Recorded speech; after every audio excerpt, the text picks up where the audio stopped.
everyone's doing well despite interviewing a lot of beautiful girls already. Allow me to introduce myself. I am Miss Crizelle Jane Vitorillo Torres from Talacag, Bukidnon, and I recently graduated with a bachelor's degree of civil engineering. And my advocacy lies with this, which is the Eco Green Building.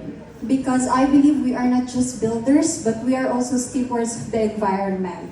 And this program, or the Eco Green Building, is a progressive approach to construction which integrates with sustainability, efficiency, and most especially with the environmental consciousness which rooted to the very foundations of our built environment. Thank you, and I am now open for your questions. Yes, questions from our judges. Hi, Miss Bukidnon. I've been in Bukidnon, in Lake Cebu.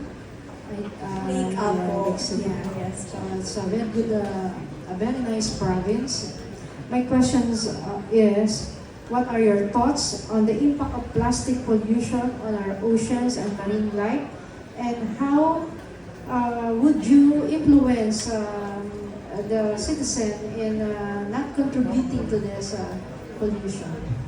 Actually, plastic contributes a lot into our marine problem or our garbages in the sea. And actually, in my research, I have seen and I have heard that there's an issue of the microplastics which have been seen in our fishes, and fishes is also our food in our table.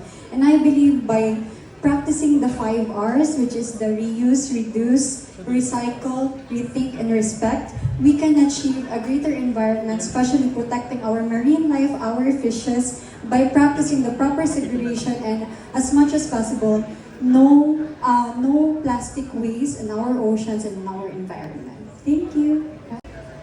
Good afternoon. I'm Maria Madavagas from the Senior High School Central Student Council. And my question for you is, after Miss Philippines Earth, what is your next step to promote environmental responsibility among the people in your community?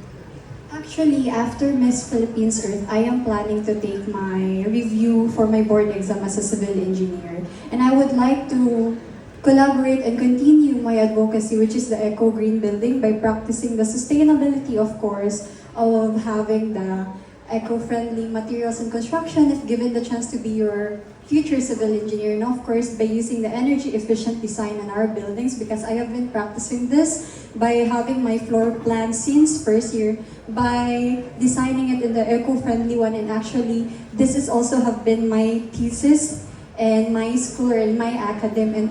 And through this, I could be a voice into a broader audience that Eco Green Building is a good way to practice, because as we all know, for everyone's information, 37% of the carbon footprints have been done because of the traditional construction, and this source is from the United Nations Environment Program, or UNEP. Thank you. One last